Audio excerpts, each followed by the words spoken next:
أعوذ بالله من الشيطان الرجيم بسم الله الرحمن الرحيم إذا السماء انفطرت وإذا الكواكب انتثرت وإذا البحار فجرت وإذا القبور بعثرت علمت نفس ما قدمت وأخرت يا أيها الإنسان ما غرك بربك الكريم الذي خلقك فسواك فعدلك في أي صورة ما شاء ركبك كلا بل تكذبون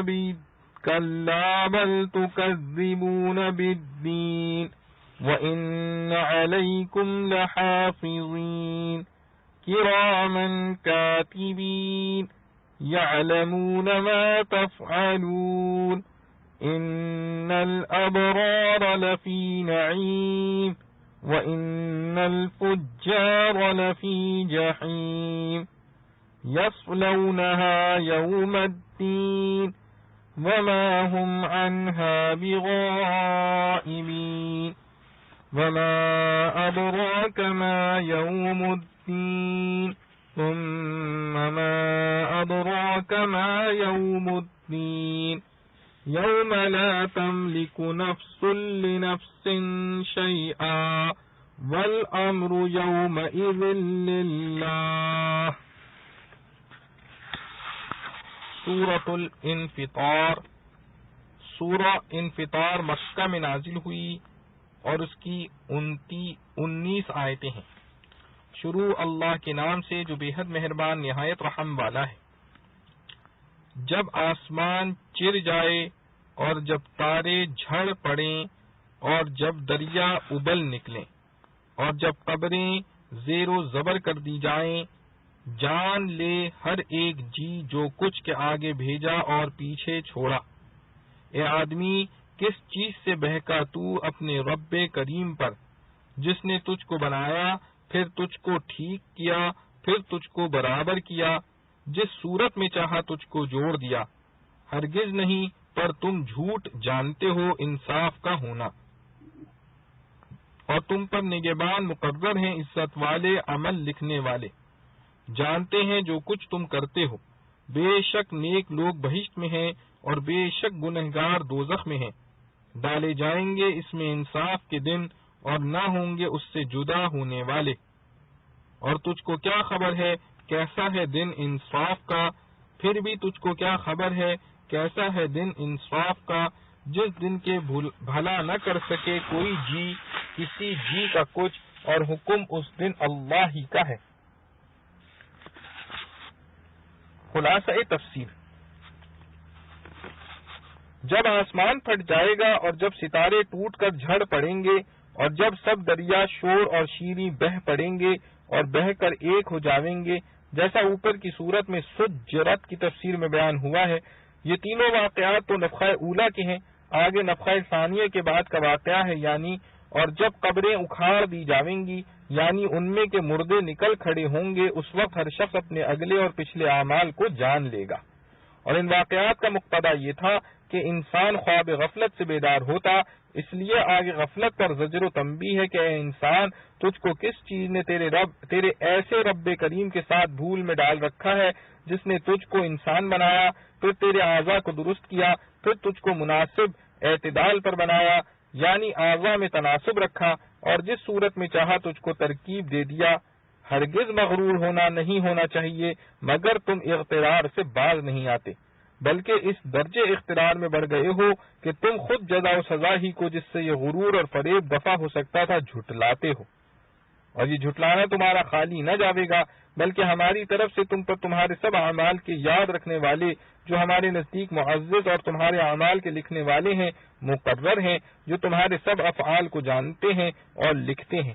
پس قیامت میں یہ سب اعمال پیش ہوں گے جن میں تمہاری یہ تکذیب اور کفر بھی ہے، اور سب پر مناسب جزا ملے گی، جس کی تفصیل آگے ہے کہ نیک لوگ بے شک آسائش میں ہوں گے اور بدکار یعنی کافر لوگ بے شک دوزخ میں ہوں گے. روز جزا کو اس میں داخل ہوں گے اور پھر داخل ہو کر اس سے باہر نہ ہوں گے بلکہ اس میں خلود ہوگا۔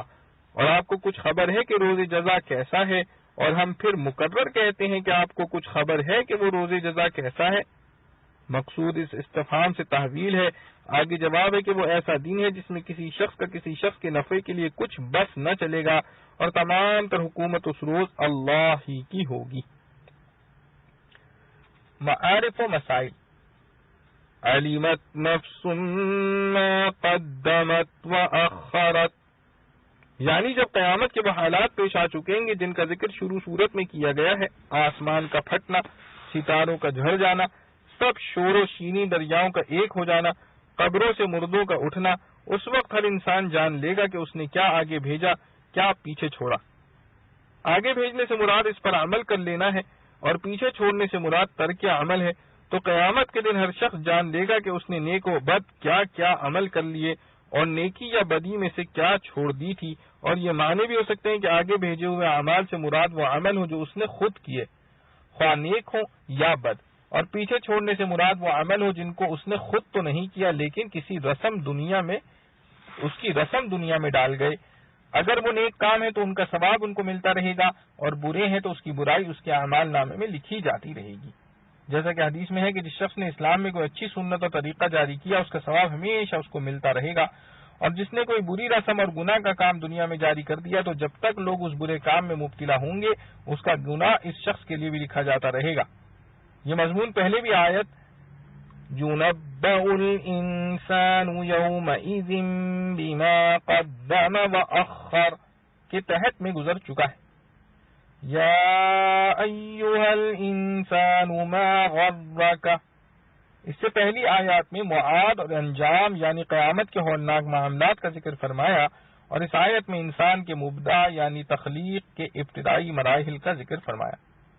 اس مجموعے کا تقاضا یہ تھا کہ انسان کچھ بھی غور و فکر سے کام لیتا تو اللہ اور اس کے رسول پر ایمان لاتا اور ان کے احکام کی سر منہ خلاف ورزی نہ کرتا، مگر انسان غفلت اور بھول میں پڑ گیا۔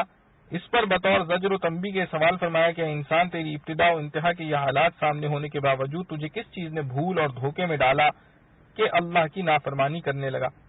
یہاں بیان مبدأ یعنی تخلیق انسانی کے ابتدائی مراحل کے ذکر میں پہلے فرمایا خلقک فسواک، یعنی اللہ تعالیٰ نے تجھے پیدا کیا اور صرف پیدا ہی نہیں کر دیا بلکہ تیرے وجود اور تمام اعضاء کو ایک خاص مناسبت کے ساتھ درست کر کے بنایا، ہر عضو کو اس کے مناسب جگہ دی، ہر عضو کی جسامت اور طول و عرض کو ایک تناسب سے بنایا کہ ذرا اس سے مختلف ہو جائے تو اعضاء انسانی کے وہ فوائد باقی نہ رہیں جو اس کی موجودہ صورت میں ہیں۔